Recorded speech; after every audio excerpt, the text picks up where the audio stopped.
Everyone, कैसे हैं आप लोग? I hope all of you are fine. आज मैं आप लोगों को कैश फ्लो स्टेटमेंट का एक क्वेश्चन है वो मैं बताने जा रहा हूं, जो क्वेश्चन नंबर 41 है। और जिन स्टूडेंट्स का छूट गया है वो इसको बार बार देखेंगे, देखने के बाद 100% इसको समझ सकते हैं और प्रीवियस जो क्वेश्चन दिया हुआ है उसको भी सॉल्व कर सकते हैं। तो मैं इधर उधर की बातें नहीं करूँगा, डायरेक्टली मैं इस क्वेश्चन पर आ रहा हूँ कि वीडियो ज़्यादा लॉन्ग नहीं हो। सबसे पहले मैं बता दूँ, कैश फ्लो स्टेटमेंट जो पढ़ा रहा था मैं, अभी कंटिन्यूस वही चल रहा है। तो कैश फ्लो स्टेटमेंट आपको ऑलरेडी पहले से पता है कि कैश का फ्लो यानी कि बिजनेस में कैश आता भी है और बिजनेस में कैश जाता भी है, यानी इनकमिंग और आउटगोइंग दोनों होना चाहिए। इनफ्लो भी होना चाहिए और आउटफ्लो भी होना चाहिए। तो मैं बता रहा था कि कैश फ्लो स्टेटमेंट एक ऐसा स्टेटमेंट है जो ये शो करता है कि किसी बिजनेस का इनफ्लो क्या है और आउटफ्लो क्या है कैश में। क्लियर? तो इसमें 3 एक्टिविटीज़ थे। फर्स्ट था तुम्हारा ऑपरेटिंग एक्टिविटीज़, सेकंड था इन्वेस्टिंग एक्टिविटीज़ और थर्ड था फाइनेंसिंग एक्टिविटीज़। तो इस तीनों एक्टिविटीज़ को एक एक करके सॉल्व करना है और तीनों एक्टिविटीज़ से जो कैश का फ्लो होता है उसके बाद जब फ्लो पता चल जाएगा कि वो इंक्रीज़ हो रहा है या डिक्रीज़ हो रहा है, यानी या तो आउटफ्लो हो रहा है या तो इनफ्लो हो रहा है। कभी कभी कैश यूज़ किया जाता है, कभी कभी कैश का फ्लो होता है। ठीक है, तो सबसे पहले मैं स्टार्ट करता हूँ। कैश फ्लो स्टेटमेंट का ये क्वेश्चन है, इसको देखेंगे आप लोग कि कैसे सॉल्व करना है। सबसे पहला स्टेप होता है ऑपरेटिंग एक्टिविटीज़ में लिया जाने वाला कौन कौन सा आइटम होगा, तो वो देखेंगे। ये क्रेडिटर शो कर रहा है, तो मैं क्वेश्चन पढ़ देता हूँ एक बार कि balance sheet of A and B as on 1 April 2017 and 31 March 2018 were as follows. ये बैलेंस शीट दे रखा है। क्लियर? क्रेडिटर अमाउंट शो कर रहा है दोनों ईयर का। मिसेस एज लोन है, 10% इंटरेस्ट के साथ है। ये 25,000 है, बाद में रीपेमेंट हो गया यानी कि नील हो गया है। ठीक है, फिर यहाँ पे लोन फ्रॉम बैंक 10% है इंटरेस्ट के साथ, 40,000 से 50,000 हो गया यानी कि और लोन लिया गया है तो लोन बढ़ गया है। मेरा अमाउंट कितना 10,000, ये कैपिटल यानी कि बिजनेस में कैश आ रहा है 10,000 और इंक्रीज़ कर रहा है। कैपिटल हमारा ये है तो ये कैपिटल दे रखा है, तो 1,25,000 से 1,53,000 दोनों को माइनस करेंगे तो ये प्रॉफिट होगा। क्लियर कि प्रॉफिट कितना इंक्रीमेंट हुआ है या कितना इंक्रीज़ हुआ है, जिससे 1,53,000 हो गया। कैश हमारा दे रखा है 10,000 से 7,000, वो डिक्रीज़ हो रहा है। डेटर हमारा 30 से 50,000, वो हमारा इंक्रीज़ हो रहा है। स्टॉक हमारा वो भी डिक्रीज़ हो रहा है। मशीनरी हमारा डिक्रीज़ हो रहा है। लैंड हमारा दे रखा है 40 to 50, ये हमारा इंक्रीज़ है। और बिल्डिंग भी हमारा इंक्रीज़ हो रहा है। ठीक है, नीचे कुछ एडजस्टमेंट है उसको देख लें आप लोग कि during the year a machine costing 10,000, 10,000 का एक मशीन था। एक्यूमुलेटेड डेप्रिसिएशन जिस पे था 3,000 वॉज सोल्ड फॉर ₹5,000। 10,000 का मशीन था जिस पर डेप्रिसिएशन 3,000 था, तो डेप्रिसिएशन चार्ज करने के बाद वो हमारा रेस्ट कितना होगा 7,000, और 7,000 के मशीनरी को हमने बेच दिया कितने में 5,000 में बेच दिया। क्लियर? तो लॉस कितना हो रहा है 2,000 का। नॉन कैश लॉस जो है हमारा 2,000 है, जो कि ऐड करना होगा वहाँ, याद रखेंगे आप लोग। The provision for depreciation against machinery account as on 1 April 2017 was 25,000। ये प्रोविज़न मेंटेन किया गया था डेप्रिसिएशन का, जो प्रीवियस ईयर का 25,000 था, और करंट ईयर का जो प्रोविज़न मेंटेन किया गया था डेप्रिसिएशन का वो हमारा दे रखा है कितना 40,000। ओके, और net profit for the year amounted 45,000। तो ये 45,000 से हम लोग क्वेश्चन को सॉल्व करेंगे। 40,000 45,000 है, यानी सारा एडजस्टमेंट करने के बाद ये 45,000 प्रॉफिट आया था। तो अब हम लोग क्या करेंगे, जितना भी एक्सपेंस मैंने लॉस लेस कर दिया था उसको ऐड करेंगे, और इनकम जो ऐड कर दिया था उसको लेस करेंगे। क्लियर? और करंट एसेट और करंट लायबिलिटी ऑपरेटिंग में सबसे पहले हेडिंग हम लोग क्या लिखते हैं वो देखें आप लोग। कैश फ्लो स्टेटमेंट बहुत आसान है, इसको अगर बार बार देखेंगे तो डेफिनेटली आप समझ सकते हैं कि कैसे इसको सॉल्व करना है। क्लियर? कैश फ्लो स्टेटमेंट लिख दिया फॉर द ईयर एंडेड। जो डेट होगा वो डेट में बनाएंगे। ठीक है, इसके बाद यहां पे पर्टिकुलर अमाउंट का 2 कॉलम देंगे, प्रेजेंटेशन बेहतर होता है। फर्स्ट वाले में सारे डिटेल होगा और लास्ट वाले में अमाउंट शो करना है जो फाइनल अमाउंट होगा। क्लियर? तो पहला स्टेप हमारा होता है क्वेश्चन में ऑपरेटिंग एक्टिविटीज सबसे पहले लेते हैं। ऑपरेटिंग एक्टिविटीज में सबसे पहला प्रॉफिट हमारा कितना हो रहा है वो देखना है। तो प्रॉफिट देख के बताना है। 45,000 दिख रहा है ना प्रॉफिट नीचे एडजस्टमेंट में, यहाँ लिखते हैं net profit during the year. Clear? लिख सकते हैं during the year. Net profit 45,000, उसको एक काम करना है 45,000 यहाँ शो कर दिया। क्लियर? लास्ट वाले में बस 3 अमाउंट देना है, ऑपरेटिंग का, इन्वेस्टिंग का और फाइनेंसिंग का। अब इसमें ऐड कौन सा आइटम होगा और लेस कौन सा आइटम, ये खोजना है। तो सबसे पहले हम लोग देखते हैं करंट एसेट के बारे में देखते हैं। करंट एसेट कितना दे रखा है। क्रेडिटर हमारा करंट एसेट होता है, क्रेडिटर करंट एसेट होता है, सॉरी क्रेडिटर नहीं, क्रेडिटर हमारा करंट लायबिलिटी है, सॉरी क्रेडिटर हमारा करंट लायबिलिटी है। करंट एसेट हमारा इस साइड है, ये स्टॉक हमारा करंट एसेट है, डेटर हमारा करंट एसेट है। क्लियर। तो क्रेडिटर हमारा करंट लायबिलिटी है तो वो 40,000 से 44,000 है। डेफिनेटली अगर लायबिलिटीज बढ़ रहा है तो कैश हमारा क्या होगा, इंक्रीज, यानी कहने का मतलब लायबिलिटी बढ़ेगा तो हम उसको ऐड करते हैं। क्यों करते हैं, क्योंकि कैश का क्या होगा, ध्यान रखना है कि अगर लायबिलिटी डिक्रीज होता है तो इसका करंट लायबिलिटी, तो हमारा कैश जाता है, कैश जाता है। और क्रेडिटर बढ़ता है, ध्यान रखना है, तो क्रेडिटर बढ़ रहा है, इंक्रीज कर रहा है, तो क्रेडिटर के केस में क्या करते हैं, प्लस करते हैं। आप पूछेंगे सर ऐसा क्यों करते हैं, तो वो देखो, अगर किसी क्रेडिटर को तुमने पे कर दिया तो तुम्हारा क्रेडिटर भी डिक्रीज होगा, और कैश में पे किया तुमने तो कैश भी डिक्रीज हो जाएगा तुम्हारा। इसलिए अगर क्रेडिटर डिक्रीज हो रहा है तो लेस, और क्रेडिटर हमारा इंक्रीज होगा तो क्या करेंगे, ऐड करेंगे। क्लियर ना। अब देखो यहाँ पे सबसे पहले करंट लायबिलिटीज हमारा इंक्रीज हो रहा है तो इसको ऐड करना होता है, 4,000 ऐड करेंगे। Increase in creditor 4,000, clear, plus कर दिया। इसके बाद लोन फाइनेंस में जाता है, लोन फ्रॉम बैंक, ये भी फाइनेंस में जाएगा। कैपिटल जो कि आपको पता है ऑलरेडी, ये तो प्रॉफिट का पार्ट हो जाता है, ठीक है। तो ये प्रॉफिट तो मैंने 45,000 दिया, अब इसका ट्रीटमेंट मैं आगे करूंगा, क्या करना है, ठीक है। यहाँ का आइटम नहीं है ये, ठीक है। क्रेडिटर शो कर दिया, इस साइड का एक भी आइटम करंट लायबिलिटी नहीं है, ठीक है। करंट एसेट में डेटर हमारा इंक्रीज हो रहा है, तो डेटर इंक्रीज हो रहा है, दैट मीन्स आपने कुछ और सेल किया था तो इंक्रीज हो रहा है, दैट मीन्स लेस करना है, डेटर लेस करना है। मैं यहीं पे लेस कर देता हूँ, लेस डिक्रीज इन डेटर। वो डेटर में डिक्रीज हमारा कितना हो रहा है, 30 से 50, 20,000 का डिक्रीजमेंट हो रहा है, ठीक है। डिक्रीज कर गया 20,000 से। नेक्स्ट हमारा स्टॉक, स्टॉक हमारा इंक्रीज हो रहा है या डिक्रीज, डिक्रीज है, 35 से 25 हो रहा है, इंक्रीज हो रहा है, इसका मतलब लेस करना है। इंक्रीज हुआ तो लेस किया, डिक्रीज कर रहा है, डिक्रीज करना है तो ऐड करेंगे, डिक्रीज है तो ऐड कर लेंगे। 1 सेकेंड, ये हमारा इंक्रीज था, सॉरी, हाँ, इंक्रीज इन डेटर मैंने लिख दिया क्योंकि इंक्रीज है इसलिए मैंने लेस किया। डिक्रीज इन डेटर,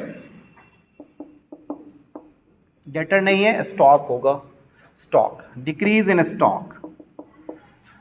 वो 35 से 25 हो रहा है, दैट मीन्स 10,000 का हमारा ऐड हो जाएगा, 10,000 ऐड हो जाएगा, ठीक है। क्योंकि स्टॉक परचेज किया होगा तो स्टॉक बढ़ता है, ठीक है। यहाँ पे स्टॉक हमारा डिक्रीज हो रहा है, इसका मतलब सेल हो गया होगा, तो डिक्रीज हो गया, सेल हो गया हो तो कैश आया होगा, इसलिए कैश से इंक्रीज कर गया ये, इसलिए यहाँ पे decrease in stock, that means cash का इनफ्लो होता है। नेक्स्ट हमारा है डेटर, स्टॉक हो चुका। अब कौन सा आइटम, इसमें का कोई भी आइटम नहीं है, करंट एसेट और करंट लायबिलिटी मैंने ले लिया। नेक्स्ट हमारा इसके बाद है during the year machine costing 10,000, 10,000 का मशीन था जो मैंने बताया, और 3,000 का डेप्रिसिएशन हो रहा है, कम्युलेटेड ऑप्शन, तो वो हो गया 7,000 का, उसको मैंने सेल कर दिया कितना में, 5,000 में। इसका मतलब 2,000 का लॉस हो रहा है, तो लॉस इसमें ऐड किया जाता है,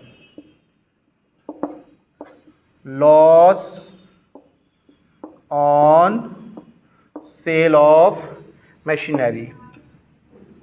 आपने क्या देखा, ये जो लॉस जो था ये मैंने क्या किया होगा, पहले लेस किया होगा जब प्रॉफिट फाइंड किया होगा, तो इसलिए रिवर्स में जाकर के फिर इसको ऐड करना है, कितना, 2,000 का लॉस हुआ था, इसलिए इसको ऐड कर दिया गया। क्लियर। इसके बाद नेक्स्ट मैं पढ़ता हूँ, डेप्रिसिएशन दे रखा है, 2 डेप्रिसिएशन है, एक ओपनिंग डेप्रिसिएशन है, यानी कहने का प्रोविजन फॉर डेप्रिसिएशन 2017 का 25,000 है, और 2018 का प्रोविज़न फॉर डेप्रिसिएशन वो हमारा कितना है 40,000, यानी कि डेप्रिसिएशन में देख लीजिए आप यहाँ पे 25 से 45,000 हो रहा है, इसका 40,000 25 से 40,000, इसका मतलब कि 15,000 का जो है इंक्रीमेंट हो रहा है यहाँ प्रोविज़न में, ठीक है। और 3,000 का यहाँ से ऑलरेडी पहले आपका डेप्रिसिएशन था जो मैंने बताया था, ये डेप्रिसिएशन जो मशीन आपने सेल किया था, तो 15 और 3 18,000 ये डेप्रिसिएशन आपको यहाँ पे ऐड करना है। मैंने बताया था नॉन कैश एक्सपेंस जो होता है वो ऐड करते हैं। डेप्रिसिएशन ऑन मशीनरी कौन सा, एक 15,000, एक है 3,000, तीनों को ऐड करेंगे तो ये मेरा कितना हो जाएगा 18,000।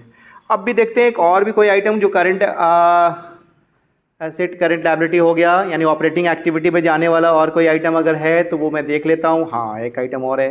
देखो, प्रॉफिट जब फाइंड किया होगा तो तुमने इंटरेस्ट ऑन लोन को क्या किया होगा, माइनस कर दिया होगा, इसलिए इंटरेस्ट ऑन लोन और ये लोन, दो लोन है ना, इस दोनों का लोन जो ही क्या होगा 2500 10%, 25,000 का 10% 2500 और 40,000 का 10% 4,000, तो 4,000 इंटरेस्ट ऑन लोन। तो लिख देता हूँ मैं, दोनों को अलग करके सेपरेट करके लिख देता हूँ, add interest on bank loan, वो आप शो करेंगे, बैंक लोन 4,000 हो जाएगा। और एक है interest on Mrs A's loan, interest on Mrs A's loan, ये हमारा कितना हो जाएगा 2,500। सर ये तो नॉन कैश नहीं है। देखो यहाँ पे प्रॉफिट जो है सर्टेन किया गया था 45,000, सारा डिडक्ट करने के बाद मुझे कैश फ्लो फाइंड करना है, इसलिए क्या किया मैंने, इसको ऐड किया, फिर लास्ट में फाइनेंस में क्या करना है, इसको फिर हटा दिया जाएगा, माइनस कर देना है, 44,000 और 25,000 को माइनस करना पड़ेगा, ठीक है, याद रखना इसको। अब यहाँ पे आई होप कि मैंने सब दिखा दिया है। यहाँ पे करंट एसेट और नॉन कैश एक्सपेंस ये सारा ट्रीटमेंट हो गया। ऑपरेटिंग एक्टिविटीज़ लगता है मेरा कंप्लीट हो जाएगा। उसके बाद ऑपरेटिंग एक्टिविटीज़ के बाद फिर हम लोग बनाएंगे इन्वेस्टिंग एक्टिविटीज़ इसी में। तो यहाँ पे मुझे क्या करना है, एक ही आइटम मेरे को लग रहा है कि 20,000 जो है ये माइनस में है, सारा का सारा ऐड आइटम है। एक काम करता हूँ, इसको मैं ऐड कर लेता हूँ, ये हो जाएगा 49,000, 59,000, 59 और ये हो जाएगा 61,000, 61,000 और यहाँ पे 10,000 लेते हैं, 71, 71 और 8 हो जाएगा 79, 79 और 4 हो जाएगा 83, 83, 83 और मैंने क्या लिया था 83 और ये हमारा है 2, 85,500, 85,500 में 20,000 को माइनस कर देंगे तो 65,500 ये हमारा ऑपरेटिंग एक्टिविटीज़ का हो गया। यहाँ पे लिखेंगे कैश प्लस में आ रहा है ना, cash flow from operating activities, ठीक है, इसको अंडरलाइन करना है, दिखना चाहिए। ये मैंने नेट कैश फ्लो लिख सकता हूँ यहाँ पे, नेट कैश फ्लो, यहाँ पे नंबर ए मैंने लिख दिया। अगर हेडिंग में देना चाहते हैं यहाँ पे लिख सकते हैं cash flow from operating activities और यहाँ पे लिख देंगे net cash flow from operating activities. एक एक्टिविटी तो हो गया, बचा दो एक्टिविटी और, वो कौन कौन सा है, इन्वेस्टिंग एक्टिविटीज़। इन्वेस्टिंग एक्टिविटीज़ में देखते हैं क्या, फिक्स एसेट्स को देखा जाता है। जैसे कि आपको ऑलरेडी पहले से पता है कि फिक्स एसेट होता क्या है, प्लांट मशीनरी जो लंबे समय तक बिजनेस में रिटेन होता है, जो बिजनेस की प्रॉफिटेबिलिटी को बढ़ाता है, इनकम जनरेट करने में हेल्प करता हो, वो लॉन्ग टर्म जो कैपिटल होता है जो बिजनेस में लगाया गया है। तो लॉन्ग टर्म कैपिटल समझ रहे हैं ना, जैसे कि मशीन परचेस किया, बिल्डिंग परचेस किया, ये सब लंबे टाइम तक बिजनेस में रहता है। तो फिक्स एसेट को लेना होता है इसमें। फिक्स एसेट में हमारा जो आइटम है वो कौन सा है, लैंड हमारा 40,000 से 50,000 हो गया, यानी कि परचेस किया होगा तो इसको क्या करेंगे, लेस करेंगे। तो वही रूल लगाना है यहाँ पे, जो रूल मैं लगाता हूँ पहले यहाँ पे, लेस परचेज ऑफ लैंड, ठीक है।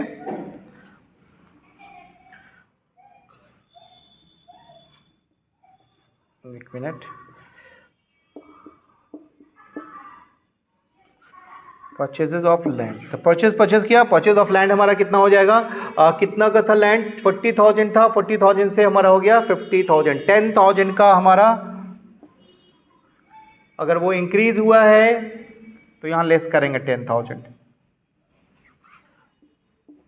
क्योंकि लैंड से रिलेटेड कोई इन्फॉर्मेशन नहीं है इसलिए अकाउंट बनाने की ज़रूरत नहीं है। ठीक है, तो पता चल रहा है कि लैंड हमारा इंक्रीज हो रहा है 40 से 50,000, इंक्रीज हो गया इसलिए लेस कर दिया। बिल्डिंग हमारा कितना दिख रहा है, 35,000 दे रखा है बिल्डिंग और यहाँ 65,000 है। तो अब बिल्डिंग में कुछ है या नहीं है वो देखना है। एडजस्टमेंट में बिल्डिंग के बारे में कोई ट्रीटमेंट नहीं है, कुछ भी नहीं है। मशीनरी का था यहाँ पे तो वो देखेंगे अकाउंट प्रिपेयर करके। बिल्डिंग हमारा 35 से 65 हो रहा है, यानी कि 25,000 ध्यान रखेंगे। यहाँ पे बिल्डिंग का कोई डेप्रिसिएशन भी नहीं है तो 35 है, 35 से 60,000 हो रहा है। इसका मतलब ये हुआ कि 25,000 इंक्रीज हो रहा है तो इसको लेस करेंगे।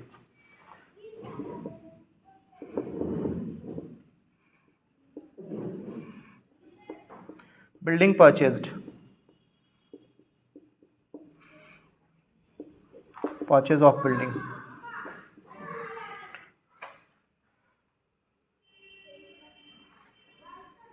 अमाउंट हमारा हो जाएगा कितना 25,000, ये भी हमारा माइनस में होगा।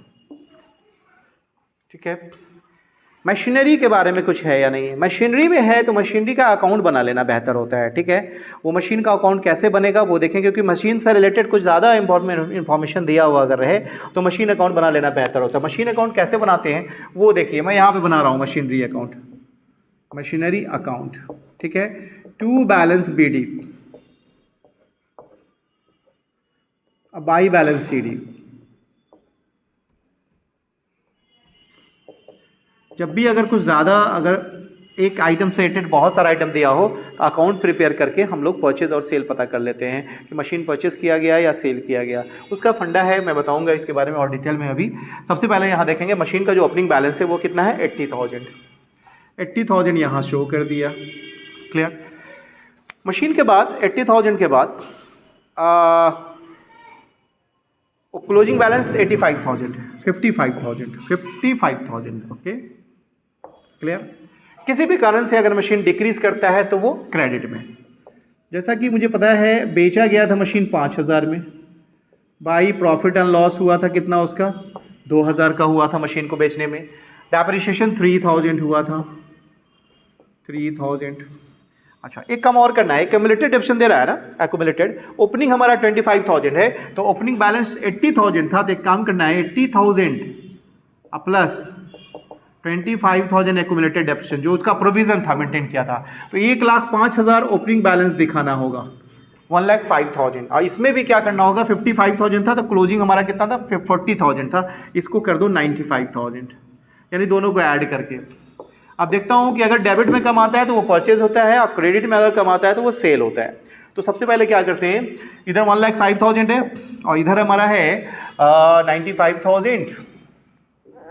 95,000 ये और 5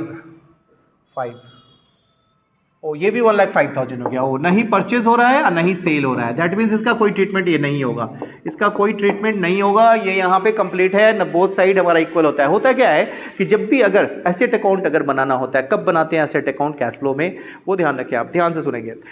जब भी अगर सिर्फ और सिर्फ दो आइटम दिया हुआ रहे, एक ओपनिंग एक बैलेंसिंग दिया रहा है, जैसे मान लीजिए 50,000 का मशीन है और वो 1 लाख, वो आपका 90,000 हो गया, तो 50,000 का मशीन अगर 90,000 हो गया दैट मीन्स आपने परचेज किया हो तभी तो इंक्रीज हुआ। और 50,000 का मशीनरी अगर 10,000 हो गया दैट मीन आपने सेल कर दिया। ठीक है, डिक्रीज हो रहा है तो सेल, इंक्रीज हो रहा है तो परचेज, परचेज लेस होता है और सेल प्लस होता है। ठीक है, लेकिन सर अकाउंट कब बनाते हैं, जब एक आइटम जो है मशीनरी आइटम से रिलेटेड बहुत सारा आइटम अगर दिया हुआ रहे तो वहाँ पे परचेज और सेल मालूम करना थोड़ा डिफिकल्ट हो जाता है। इस केस में क्या करेंगे आप कि अकाउंट प्रिपेयर करेंगे। दुनिया का कोई भी एसेट अकाउंट अगर बनाना हो और एक्सपेंस अकाउंट बनाना हो तो ध्यान रखेंगे डेबिट में जितना भी इंक्रीमेंट हो रहा है, अगर मशीन इंक्रीज कर रहा है तो डेबिट लिखना है, मशीन अगर डिक्रीज हो रहा है तो क्रेडिट में लिखना है। क्लियर, एसेट अगर इंक्रीज कर रहा है तो डेबिट, एसेट अगर डिक्रीज कर रहा है तो क्रेडिट। उसके बाद किसी भी कारण से मशीन, अगर मशीन 4 लाख का था 1 लाख और परचेस किया आपने तो डेबिट में शो करेंगे, 5 लाख का हो गया, उसमें से 2 लाख का बेच दिया, 3 लाख बैलेंस हो रहा है। ठीक है, तो बैलेंस जो बचा हुआ रहेगा उसको परचेज, अगर क्रेडिट साइड में कम आ रहा है तो सेल समझना, और अगर डेबिट साइड में कम आ रहा है तो उसको परचेस समझना। क्लियर? ये एसेट अकाउंट और एक्सपेंस अकाउंट बनाने का तरीका बता दिया। और दुनिया का कोई भी लायबिलिटी अकाउंट अगर बनाते हैं और या इनकम अकाउंट बनाते हैं तो अगर डेबिट में क्या लिखते हैं, जब वो इंक्रीज हो रहा हो, ध्यान रखना है, तो वो क्रेडिट में लिखते हैं, और डिक्रीज अगर होता है तो डेबिट में लिखते हैं। जस्ट एसेट अकाउंट का रिवर्स होता है। लायबिलिटी और इनकम में अगर इंक्रीज हो रहा है तो क्रेडिट, किसी भी कारण से लायबिलिटी बढ़ेगा तो क्रेडिट, लायबिलिटी अगर डिक्रीज कर रहा है तो वो डेबिट। बैलेंसिंग करेंगे तो वैसे ही निकालते हैं, ठीक है, जैसे मैंने अभी बताया था एसेट के बारे में। क्लियर? तो यहाँ पे नील हो गया, मशीन का कोई ट्रीटमेंट यहाँ पे होगा नहीं। ये 2 आइटम मेरे को दिख रहा है यहाँ पे। क्लियर? और भी कोई आइटम देख रहा हूँ जो फिक्स एसेट से रिलेटेड है, अगर होगा तो शो किया जाएगा। इसमें फिक्स एसेट का बस एक था, बिल्डिंग था, लैंड था। बिल्डिंग और लैंड का ट्रीटमेंट मैंने कर दिया। मशीनरी का 0 आ रहा है, कुछ नहीं है, बैलेंस नील है। इसके बाद नहीं परचेज किया था, नहीं सेल किया था। एक आइटम मिला, ये जो मशीन बेचा गया था 5000 का, तो मैंने बोला था ना कि सेल होगा तो ऐड करते हैं ना, ऐड करेंगे। Proceeds from sale of machine, machinery 5000 का मशीनरी जो है ये प्लस में आ गया, ऐड किया तो 35 और 5, यानी कि ये हमारा कितना आ रहा है, 30,000 आ रहा है। ये हमारा भी प्लस में है, ये भी हमारा प्लस में, दोनों हमारा प्लस में, नहीं माइनस में, सॉरी, ये माइनस में होगा क्योंकि डिक्रीज वाला आइटम ज़्यादा है, माइनस प्लस वाला आइटम कम है। वो प्लस में है, ये माइनस में। अब यहाँ पे इसको लिखेंगे cash used, net cash used, ये बेहतर होता है, net cash used in investing activity.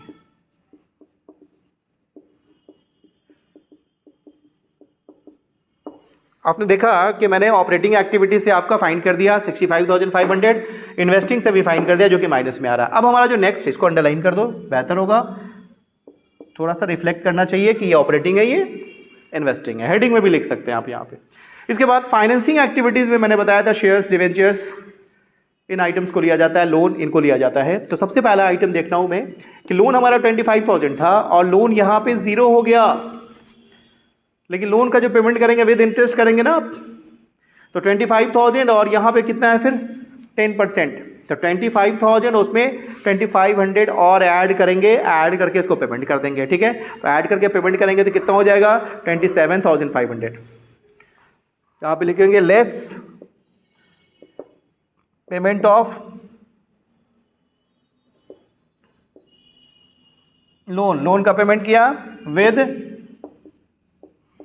Interest आपने दिया है ना, क्योंकि वहाँ ऐड किया गया, यहाँ माइनस कर दिया 27,500, ये मैंने लेस कर दिया। इसके बाद एक और लोन है, वो है loan from bank at the rate of 10%। 40,000 था और यहाँ पे ध्यान से देखना 50,000 हो गया, इंक्रीज हो रहा है। क्लियर? इंक्रीज हो रहा है, दैट मीन्स कि हमारा ये आइटम फिर लोन का अमाउंट आएगा मेरे पास, ऐड करेंगे 10,000,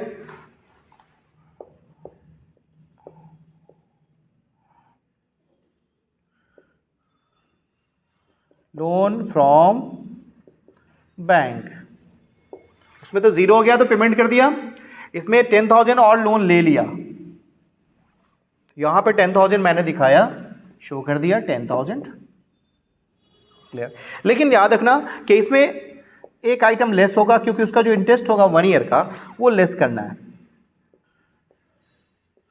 इंटरेस्ट ऑन लोन, वो अमाउंट हमारा कितना 4,000, क्योंकि यहाँ पे 2 अमाउंट था ना, यहाँ पे एक 4,000 था और एक 2,500, ठीक है, ये दोनों। तो 25 का ट्रीटमेंट यहीं पे इंक्लूड करके कर दिया, लेकिन इसमें से 4,000 जो हुआ था इसको लेस करना है क्योंकि वहाँ ऐड किया गया था, इसको माइनस करना है। अब वो 10,000 प्लस में। और मैं देखूँ फाइनेंसिंग में और कोई आइटम है, ये होगा नहीं, इसका ट्रीटमेंट हो चुका, इसका भी हो चुका ट्रीटमेंट। कैपिटल एक बचा हुआ है, डेटर का हो चुका, स्टॉक का हो चुका, मशीन का, लैंड का, बिल्डिंग का हो गया, यहाँ पे 3,000 का ट्रीटमेंट हो गया, सेल का हो गया, डेप्रिसिएशन का हो गया, प्रॉफिट का हो गया। लेकिन यहाँ पे देखना कि 25,000 ऑफ 1,53,000 यहाँ पे कैपिटल दे रखा है, यहाँ पे ये प्रॉफिट तो यहाँ भी है और प्रॉफिट तो यहाँ भी हो रहा है। तो अब यहाँ पे एक काम करते हैं, कैपिटल अकाउंट बना लेते हैं। क्या बनाते हैं? Capital account. कैपिटल अकाउंट कैसे बनता है वो मैं थोड़ा बता दूँ आप लोगों को। क्योंकि कैपिटल से भी पता चलता है कि ड्राइंग हो रहा है या क्या। इसका ट्रीटमेंट मैं देखता हूँ अभी यहाँ पे कैपिटल अकाउंट, जब भी कुछ ज़्यादा अमाउंट दिया रहे या कुछ उस आइटम से रिलेटेड बहुत सारे ट्रांजेक्शन हो तो अकाउंट प्रिपेयर करते हैं। इधर to balance B D, sorry capital credit होता है क्योंकि ये लायबिलिटी होता है, इसका बैलेंस क्रेडिट होता है। To balance B D opening capital कितना है 1,25,000। क्लोजिंग कैपिटल डेबिट हो जाएगा यहाँ पे। टू बैलेंस बीडी वो कितना था 1,53,000। अब यहां पे देखना है कि प्रॉफिट हमारा कितना था, क्रेडिट किया था प्रॉफिट, वहां प्रॉफिट एंड लॉस हमारा 45,000। टोटल इसको ऐड करेंगे तो 1,65,000 और इधर आता है 1,50,000। तो 1,65,000 का हमारा कैपिटल होना चाहिए ना, क्योंकि 1,25,000 था और प्रॉफिट हुआ था 45,000 का, तो कैपिटल तो मेरा बढ़ेगा ना। 1,65,000 का कैपिटल हो रहा है, लेकिन हमारे पास अभी क्लोजिंग कैपिटल कितना है वो बता रहा हूं मैं। क्लोजिंग कैपिटल जो हमारा है वो है 1,53,000। अब इतना से इतना को माइनस करना होगा कि कितना पैसा विड्रॉ कर लिया जिससे 1,50,000 हमारा क्लोजिंग कैपिटल शो कर रहा है। 65 से 53 यानी कि कहने का मतलब 17,000। टू ड्रॉइंग, यहाँ पे टू ड्रॉइंग शो करेंगे तो ड्रॉइंग हमारा है तो ये 17,000 माइनस करना पड़ेगा। अब इधर भी आ गया 1,65,000। आपने निकाल लिया था पैसा तभी तो आपका कैपिटल डिक्रीज कर गया था। अब यहाँ पे लिखेंगे लेस ड्रॉइंग अमाउंट हमारा 17,000 है, इसको भी माइनस। अब करना क्या है वो देखो। सबसे पहले इसको अब हम लोग क्या करेंगे, अब इसमें इसको ऐड करते हैं, सॉल्व करते हैं क्या होता है। तो देखा जा रहा है यहाँ पे 20 पेमेंट ऑफ लोन, यहाँ पे 27,500 ये हो गया और 4,000 ये हो गया माइनस में, तो ये हो गया 31,500। 31,500 हो जाएगा ये, और फिर 17,000 एक और माइनस में है तो 31, तो 41,500, 41 और 7 है 48,500। 48,500 और यहाँ हमारा कितना है 10,000 प्लस में है तो 38,500। ये भी हमारा माइनस में हो गया। तो आपने देखा कि अभी जो मैंने बताया कि 38,500 ये, अब इसको हम लोग क्या करते हैं, सॉल्व करते हैं। हालांकि जगह नहीं है मेरे पास नीचे लिखने के लिए, तो मैं ऐसा करता हूँ इस तीनों अमाउंट को यहाँ पे लिख देता हूँ, ठीक है। इस साइड में इसको मैं इरेज कर रहा हूँ, इरेज करने के बाद स्पेस नहीं है इसलिए मैं इसको यहाँ से डिलीट कर देता हूँ। इरेज करने के बाद आपने देखा कि ये तीनों को ऐड करना है। अब देखना है इंक्रीज हो रहा है या डिक्रीज हो रहा है, इसको ऐड करेंगे, सॉल्व करेंगे। यहाँ माइनस में तो मेरा कितना हो रहा है 68,500 और ये 65,500, या 3,000 का जो है तभी डिक्रीज ही हो रहा है। यहाँ पे लिखेंगे नेट डिक्रीज, ये जगह नीचे नहीं था इसलिए मैंने यहाँ लिख दिया है।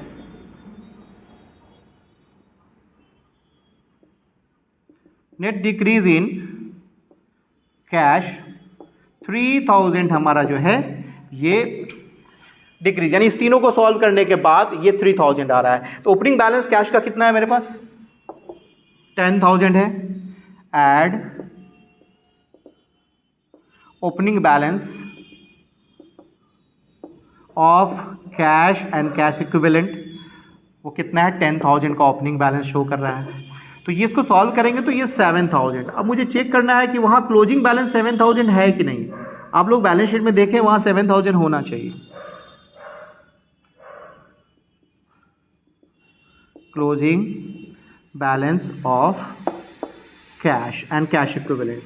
इसका मतलब ये ट्रीटमेंट सब सही हो गया, क्लियर है आपका। आप एग्जाम में भी पता कर सकते हैं क्योंकि अगर आपका ये अमाउंट अगर क्लोजिंग बैलेंस जो निकल रहा है वो वहाँ के क्लोजिंग बैलेंस से इक्वल हो रहा है, दैट मीन्स आपने सही से सॉल्व किया।